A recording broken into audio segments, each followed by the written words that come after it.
Hello students. तो आज हम लोग फिर से फिजिक्स के नेक्स्ट टॉपिक में एंट्री करने जा रहे हैं और आज हम लोग जिस टॉपिक में एंट्री करेंगे वो इसके पहले हम लोग जो भी पढ़े थे उसके आगे देखेंगे। आज हम लोग इलेक्ट्रोस्टैटिक्स ऑफ कंडक्टर्स या कैपेसिटेंस देखने जा रहे हैं। अब यहाँ से न्यू टॉपिक आपका स्टार्ट है, ठीक है, कैपेसिटर्स। इस सेक्शन में हम लोग ये देखेंगे, सबसे पहले थोड़ा सा डिस्कस हम लोग करेंगे electrostatics of conductors. Electrostatics of conductors, ठीक है। इसमें दोस्तों ये हम लोग को करना है, सबसे पहले जाने कि कंडक्टर्स होते क्या हैं। तो देखो, कंडक्टर्स, इंसुलेटर्स और ट्रांजिस्टर, इन तीनों में भेद हम लोग वैसे तो मॉडर्न फिजिक्स में जानेंगे, लेकिन यहाँ इसकी रिक्वायरमेंट है कि कंडक्टर्स के बारे में आपको अच्छे से क्लियर किया जाए। तो कंडक्टर्स के बारे में आप जनरली ये जानते हो कि conductors are those substances in which the electric charge flows from one to another point very easily. Okay, in which substances, those substances in which the electric charge can flow from one to another point very easily. यानी कि ऐसा substance जिसमें electric charge easily flow कर सके, from to another, one to another point वो transmit हो सके, वो इजीली हो सके, उसको हम कंडक्टर्स बोलते हैं, ठीक है। लेकिन इंसुलेटर्स ऐसे सब्सटेंस होते हैं कि उसमें इलेक्ट्रिक चार्ज फ्लो नहीं होता। एक प्रकार से ये जान लीजिए कि उसमें इलेक्ट्रिक चार्ज फ्लो नहीं करता, ठीक है। तो इस पे थोड़ा सा इसका इलेक्ट्रॉनिक पॉइंट भी समझ लेते हैं कि आप ये जानते हो कि in any substances that have a nucleus and in nucleus neutron and proton,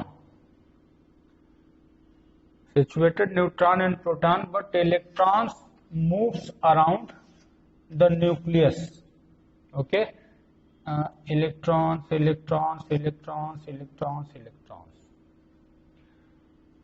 here number of electrons and number of protons both are equal in any substances. So in a static position any substance is neutral according to the charge. All the substances at the static position has neutral, okay, because electron and proton both are equal in quantity. इसलिए electron पर जितना charge होता है proton पर भी उतना ही positive charge होता है, तो एक दूसरे को न्यूट्रल कर देते हैं। तो इसको हम लोग न्यूट्रल सब्सटेंस के नाम से जानते हैं। लेकिन अब इसमें आप ये सोचो कि किसी भी सब्सटेंस में कभी सिचुएशन ऐसा आ जाए, किसी हीटिंग कंडीशन में, या कभी एनर्जी एब्जॉर्ब अगर कहीं से करता है, तो उस सिचुएशन में ये अगर एक इलेक्ट्रॉन का त्याग कर देता, अगर इसमें से इलेक्ट्रॉन अपने ऑर्बिट को छोड़ करके बाहर निकलेगा, तो आप ये भी जानते हो कि the nearer electron attached tightly या bond tightly to their nucleus, but the electron in outermost orbital is not tightly close to the nucleus. या ये कह सकते हो कि कोई भी इलेक्ट्रॉन न्यूक्लियस के जितना करीब रहेगा वो उतना ज्यादा अट्रैक्टिव फोर्स रखता है, जबकि जो आउटर मोस्ट ऑर्बिटल में इलेक्ट्रॉन्स होते हैं उसका जो अट्रैक्शन फोर्स अप्लाई होता है उस पर कम होता है, ठीक है, तो अगर कहीं से उसको एनर्जी मिलती है तो इलेक्ट्रॉन अपने ऑर्बिट को छोड़ देता है, एग्जिट कर जाता है यहां से। लेकिन ये ध्यान रखिएगा कि अगर ये पूरा सब्सटेंस है तो इस सब्सटेंस से बाहर नहीं निकल पाता, सब्सटेंस में ही रहेगा, केवल अपने ऑर्बिट को छोड़ करके सब्सटेंस में बाहर निकलता है। और ऐसा इलेक्ट्रॉन जो कि किसी कारणवश कहीं से एनर्जी ऑक्युपाई करके अगर अपने ऑर्बिटल को क्विट करके सब्सटेंस में मूव करने के लिए फ्री हो जाता है, तो ऐसे इलेक्ट्रॉन को हम फ्री इलेक्ट्रॉन्स बोलते हैं। ये फ्री इलेक्ट्रॉन्स है, ठीक है। लेकिन जो इलेक्ट्रॉन अपने न्यूक्लियस से बंधे होते हैं उसको हम लोग बाउंड इलेक्ट्रॉन्स बोलते हैं या बाउंड चार्ज। यहां पे एक टॉपिक मिलता है, free charges and bound charges.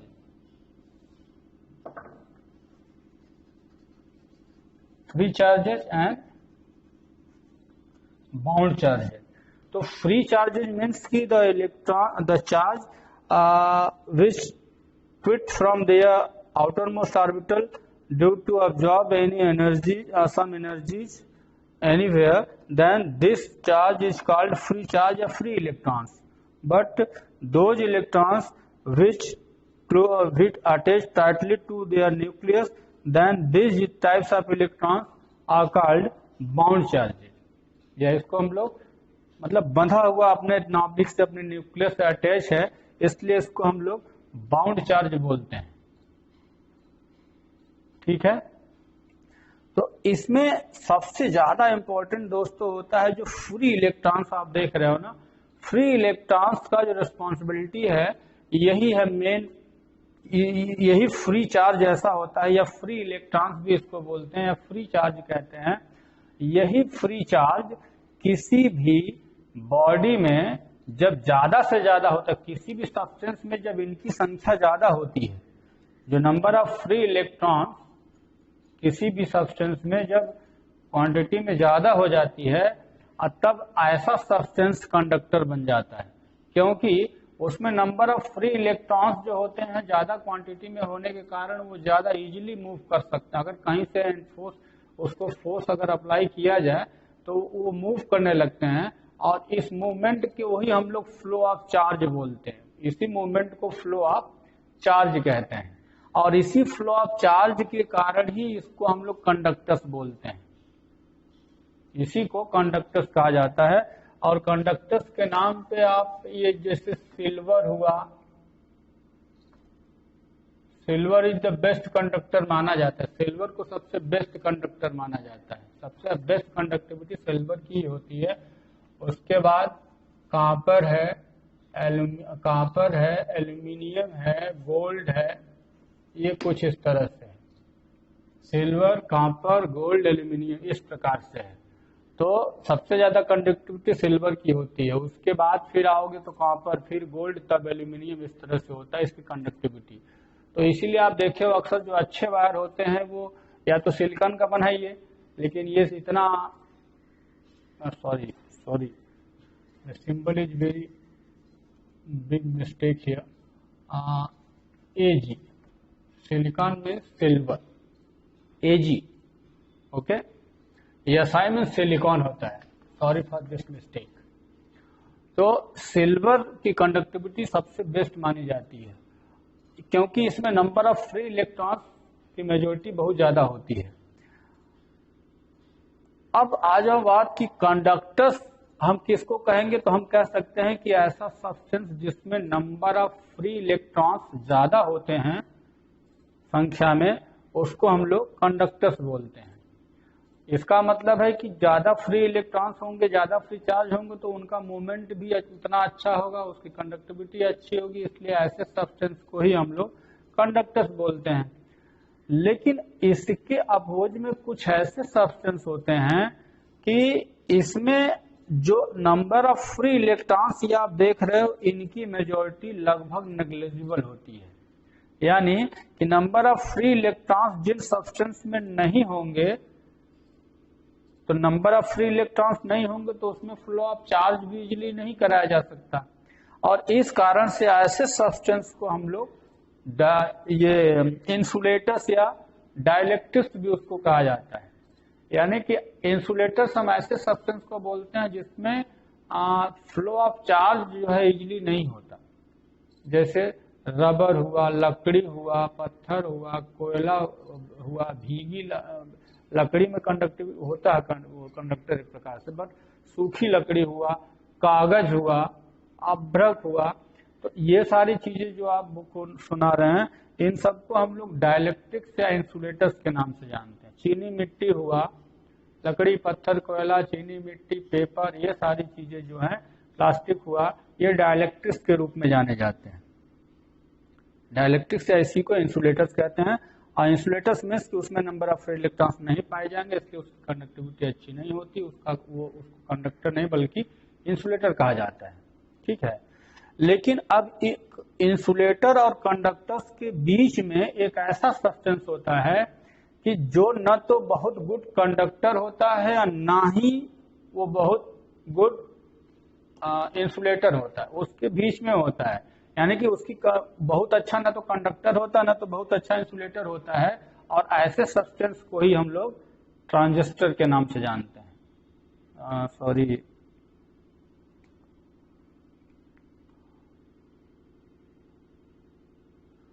Semiconductor, उसको हम लोग सेमीकंडक्टर्स के नाम से जानते हैं।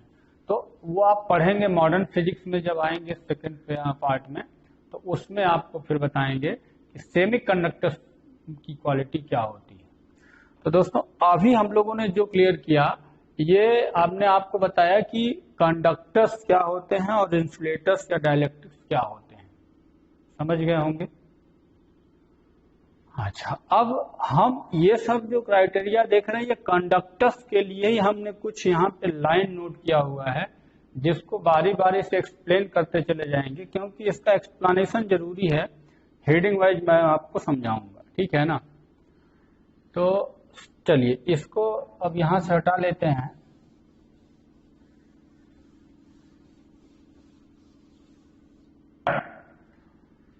चलिए सबसे पहले ये मेन पॉइंट देखते हैं कि कहा गया कि inside a conductor electrostatic field is zero.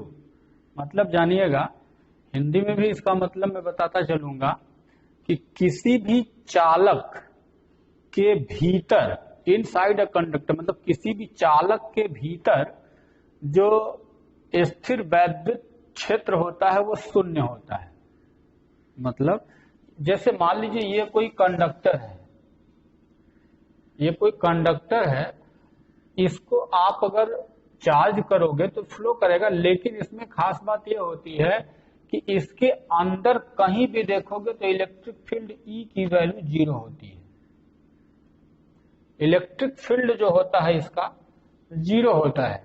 किसी भी कंडक्टर या किसी भी चालक के भीतर वैद्युत क्षेत्र शून्य होता है। ये पहली लाइन को हिंदी में लिखना चाहेंगे तो लिख सकते हैं, किसी भी चालक के भीतर सभी बिंदुओं पर वैद्युत क्षेत्र शून्य होता है। ठीक है, इसका मतलब अगर ये चालक है तो इसके भीतर ई का मान शून्य होगा। Electrostatic field E is equal to zero. इसको कुछ यूं समझ लीजिए, पहले बड़ा अच्छा पॉइंट है। देखो अब मैं एक्सप्लेन करूंगा कि ऐसा क्यों कहा गया। आप इसके पहले गॉस लॉ आप जान चुके हो, गॉस लॉ। और कंडक्टर के बारे में एक और अच्छी चीज जान लो, थोड़ा सा बीच में इसको क्लियर कर लो कि कंडक्टर जब कोई होता है, जब उसे कोई चार्ज दोगे आप, जब कंडक्टर को आप चार्ज करते हो तो सभी चार्जेज उसके सरफेस पर ही डिस्ट्रीब्यूट होता है, उसके अंदर नहीं होता। यानी कि अगर पॉजिटिव नेगेटिव जो भी इसको चार्ज दोगे, अगर चार्ज लेगा तो सभी चार्जेज इसके सरफेस पर ही डिस्ट्रीब्यूट होगा, उसके टोटल वॉल्यूम में डिस्ट्रीब्यूट नहीं होगा। इसी तरह से अगर मान लीजिए ये कंडक्टर है, इसको पॉजिटिव चार्ज आप देते हो तो ये चार्ज इसके सरफेस पर ही डिस्ट्रीब्यूट होगा, इसके भीतर नहीं होगा। अच्छा, आप ये बताओ कि इसके भीतर तो कोई चार्ज है नहीं, और आप जानते हो गॉसेस लॉ से कि E is equal to Q बटा एप्सिलॉन नॉट, याद है ये गॉस लॉ है। ये गॉस लॉ में बताया गया था कि अगर कहीं पे इलेक्ट्रिक फील्ड आपको चाहिए तो आप ये देखिए कि वो उस एरिया के भीतर कितना चार्ज इंक्लोज किया गया है, net charge upon epsilon not. Direct formula बताया गया गॉस लॉ में। तो इसके भीतर भैया जब कोई चार्ज एनक्लोज ही नहीं है, इसके भीतर कोई चार्ज बंद ही नहीं है, तो क्यू की वैल्यू 0 हो गई। तो क्यू की वैल्यू 0/एप्सिलॉन बराबर 0, और यही रीजन है कि इसके भीतर ई की जो वैल्यू होती है वो 0 होती है। समझ में आ गया ना? तो इनसाइड यही लिखा गया, inside a conductor electrostatic field is 0। आप याद भी कर लेंगे कि अगर कंडक्टर तो इसके भीतर किसी बिंदु पर जो इलेक्ट्रिक फील्ड होता है वो 0 होगा। चलिए, हाँ ये भी ध्यान रखिएगा कि जब अगर कंडक्टर की ये खासियत है कि जब उसे आप चार्ज करोगे, चार्ज दोगे, तो सभी चार्ज उसके सरफेस पर ही डिस्ट्रीब्यूट होगा।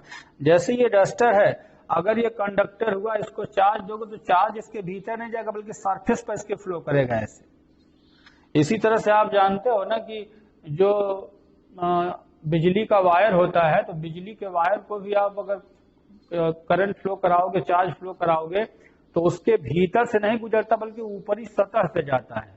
और यही कारण है कि ऊपरी सतह से जाने के कारण ही आप देखोगे कि एक मोटे तार के बजाय पतला पतला ढेर सारा तार का फेरा लपेटा जाता है। तार के पतले पतले फेरे लपेट करके बनाए जाते हैं। वो इसीलिए बनाए जाते हैं कि क्योंकि चार्ज तो केवल सरफेस से आप फ्लो करेगा, अब पतला पतला तार होने के कारण पूरे वॉल्यूम से उसको एक प्रकार से कोशिश की जाती है कि फ्लो बना रहे। तो ये आपका पहला पॉइंट मैंने क्लियर किया। आ जाइए सेकेंड पॉइंट में, at the surface of a charge conductor electrostatic field must be normal to the surface at every point. ये भी एक अच्छा पॉइंट है, जरा समझिए। इसमें यह बताया गया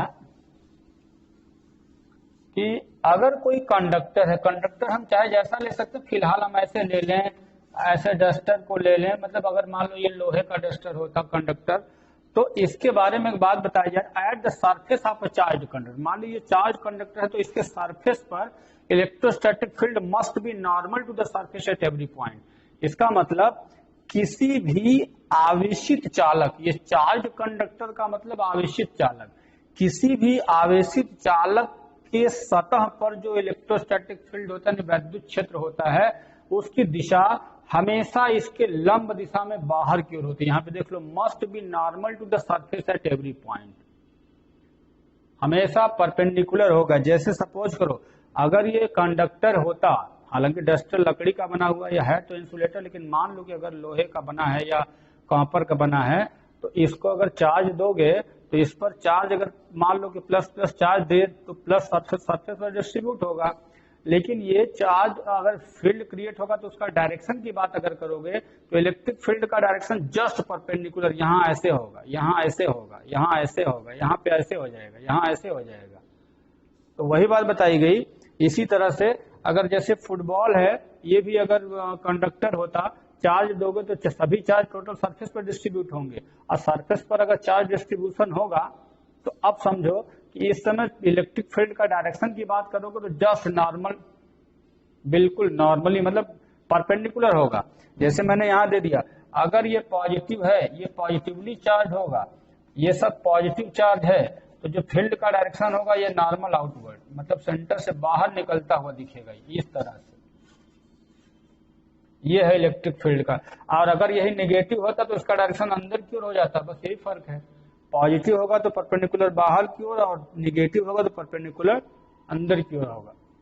तो वही बात बताई गई, at the surface of a charge conductor electrostatic field must be normal to the surface at every point, जिसका डायरेक्शन हमेशा नॉर्मल डायरेक्शन में होगा। ठीक है। थर्ड में ये बता दिया गया, ये मैं एक्सप्लेन कर चुका हूं, the interior of a conductor can have no excess charge in the static situation. कह रहा है कि the interior of a conductor, यानी कि किसी भी चालक के भीतर can have no excess charge, मतलब उसके भीतर कोई भी एक्स्ट्रा चार्ज, कोई भी एक्सेस चार्ज नहीं होता स्टैटिक सिचुएशन में। स्टैटिक सिचुएशन मतलब स्थिति, स्थैतिक अवस्था में। स्थैतिक अवस्था का मतलब होता है ऐसा नहीं कि किसी से कंटिन्यू आप चार्ज दे रहे हो ले रहे, ऐसा नहीं, स्थिर होना चाहिए। तो स्टैटिक पोजीशन में कह रहा है कि जो कंडक्टर होता है उसके भीतरी भाग में कोई चार्ज नहीं होता। इसको मैं इसके पहले बता चुका हूं कि जब भी चार्ज, जैसे कि अगर ये लोहे का होता चार्ज देने पर केवल सरफेस पर ही चार्ज रहेगा, इसके भीतर नहीं होगा। तो उसी को थर्ड लाइन में बताया गया कि can have no excess charge. The interior of a conductor can have no excess charge in the static situation. ठीक है, नंबर 4 में आ जाओ। आगे बोला गया कि electrostatic potential is constant throughout. बहुत बढ़िया पॉइंट है ये। कह रहा है कि electrostatic potential is constant throughout the volume of the conductor and has the same value as inside on its surface. इसका मतलब जरा जानिए। इसका ये कहना है कि अगर कोई कंडक्टर बॉडी है, कंडक्टिंग बॉडी है, चलो सपोज करो कि ये कंडक्टिंग बॉडी है, हमने स्फीयर लिया, आप चाहे जैसा ले सकते हो। हमने क्या बताया, डस्टर टाइप का ले लो, बुक टाइप का ले लो, ईंट ले लो, ईंट टाइप का, जैसे कि सोने का चांदी का ईंट हो, कंडक्टर होना चाहिए, हम उसकी बात कर रहे हैं। तो अगर वो कंडक्टर है तो अब ये इसमें बताया गया कि electrostatic potential is constant throughout the volume. मतलब इसके वॉल्यूम के कहीं भी किसी पॉइंट को पकड़ लो, जैसे कि ये कंडक्टर है तो आप जानते ही हो कि चार्ज इसके सरफेस पर डिस्ट्रीब्यूट होता है, चार्ज इसके सरफेस पर डिस्ट्रीब्यूट होगा।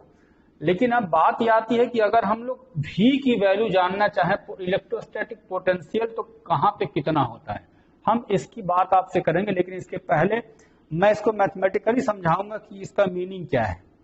कह रहा है electrostatic potential is constant throughout the volume. मतलब कि जितना पोटेंशियल यहाँ है उतना ही पोटेंशियल यहाँ यहाँ यहाँ यहाँ कहीं भी किसी पॉइंट पे। देखो क्या कहा गया, इलेक्ट्रिक फील्ड जो है 0 होता है, लेकिन इलेक्ट्रिक पोटेंशियल जो होता है, इलेक्ट्रोस्टैटिक पोटेंशियल, वो constant throughout the whole volume होता है। मतलब और कह रहा है electrostatic potential is constant throughout the volume of the conductor and has the same value as inside on its surface. यानी कि जितने वैल्यू अंदर होगी उतना ही वैल्यू इसके सरफेस पर भी होगा। सरफेस पर जो V का मान होगा पोटेंशियल, वही इसके किसी भी पॉइंट पर V की वैल्यू होगी। और इसको निकालने के लिए हम लोग यूं चलते हैं। आइए देखते हैं एक मैथमेटिकल सेक्शन। आपको मैंने बताया है E is equal to minus dV/dr। आप याद करो, E की वैल्यू माइनस dV/dr से दिया जाता है, ठीक है। लेकिन आप ये जानते हो कि इनसाइड किसी भी पॉइंट पर देखा जाए तो E की वैल्यू 0 होती है। यहाँ कहीं भी फील्ड E 0 होता है ना, तो अगर इसको हम 0 कंसीडर करें तो आप देख लो dV की वैल्यू 0 आ गई। ये dV की वैल्यू dr का मल्टीप्लाई करोगे 0 आ गया। और dV अगर 0 है तो अगर इंटीग्रेट कर दोगे इसका, integration dV is equal to integration 0 dV, तो ये 1 को ये V हो गया। और 0 का इंटीग्रेशन कांस्टेंट होता है ना।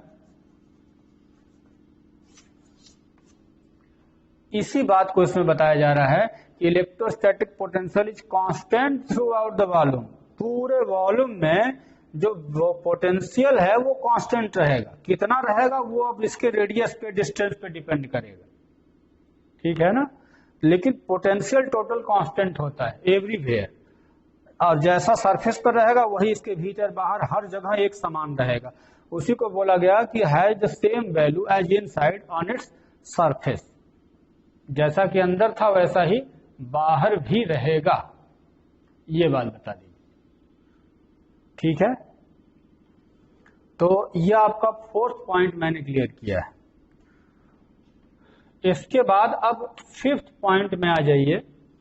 कह रहा है कि electric field at the surface of charge conductor is equal to sigma by epsilon naught. ये केवल याद दिलाया गया है, लेकिन इसका प्रूफ दोस्तों इसके पहले गॉसेस लॉ में बताया गया है। ये प्रूफ किया गया होगा कि अगर कोई चार्ज कंडक्टर है तो उसके सरफेस पर जो इलेक्ट्रिक फील्ड की वैल्यू होती है सिग्मा बाय एप्सिलॉन नॉट से दी जाती है। ये प्रूव्ड फार्मूला ऑलरेडी है, लेकिन यहाँ केवल याद दिलाया गया है जिससे इसका हेल्प हमें आगे लेना है। जहां पे सिग्मा जो है सरफेस चार्ज डेंसिटी है, sigma is the surface charge density.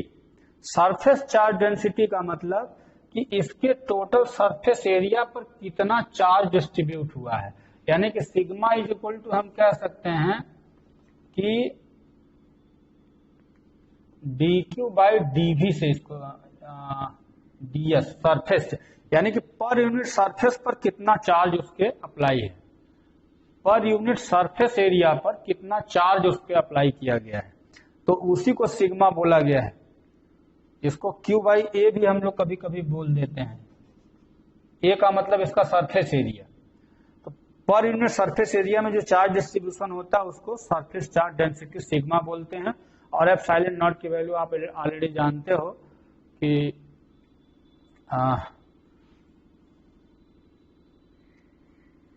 ये परमिटिविटी ऑफ फ्री स्पेस इसको बोला गया था। एप्सिलॉन नॉट को परमिटिविटी ऑफ फ्री स्पेस कहा गया था। तो ये आप फार्मूला आप याद रखेंगे, ठीक है ना। और ये लास्ट में जो छठा पॉइंट है ये भी जान लीजिए जरा सा। कह रहा है कि फॉर इंसुलेटर या dielectrics at static situation charge distribution in whole volume, यानी कि अगर वो इंसुलेटर है, इंसुलेटर अगर मतलब कि चार्ज जब किया जाता है तो जो टोटल चार्ज है उसके सरफेस पर ना जाकर के पूरे वॉल्यूम में डिस्ट्रीब्यूट होता है। और वहां पे हम तब सिग्मा का प्रयोग नहीं करते, वहां पे हम रो का प्रयोग करेंगे। Rho is equal to dq by dv, यानी कि पर यूनिट वॉल्यूम में कितना चार्ज डिस्ट्रीब्यूट हुआ है उसको हम लोग रो से डिनोट करते हैं। इसको हम लोग charge distribution per unit of volume, यानी कि पर यूनिट वॉल्यूम में कितना चार्ज डिस्ट्रीब्यूट हुआ उसको रो से दिखाएंगे। तो ये बहुत इंपॉर्टेंट है, देखना पड़ेगा जब प्रूफ देता है तो इंसुलेटर बोल रहा है कि कंडक्टर बोल रहा है। तो कंडक्टर बोलेगा तो जो चार्ज होगा उसके सरफेस पर केवल लेना है, और अगर इंसुलेटर बोल देगा तो जो चार्ज है उसके पूरे वॉल्यूम में कवर करके लेना है। ये आपको देखेंगे आगे प्रूफ वाला अगर पॉइंट आता है तो उसमें मैं एलिब्रेट करूंगा कि जो इंसुलेटर और कंडक्टर जब यूज किया जाता है तो कैसे हम लोग चार्ज डिस्ट्रीब्यूशन शो करते हैं उसमें, ठीक है।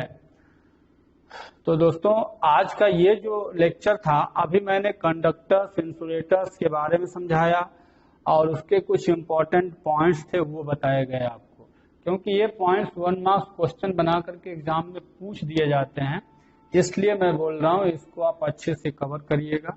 नोट्स में डालना होगा डाल लीजिएगा इसको, और फिर हम लोग जब आगे बढ़ेंगे मैथ में फिजिक्स में कुछ और अच्छे टॉपिक के साथ।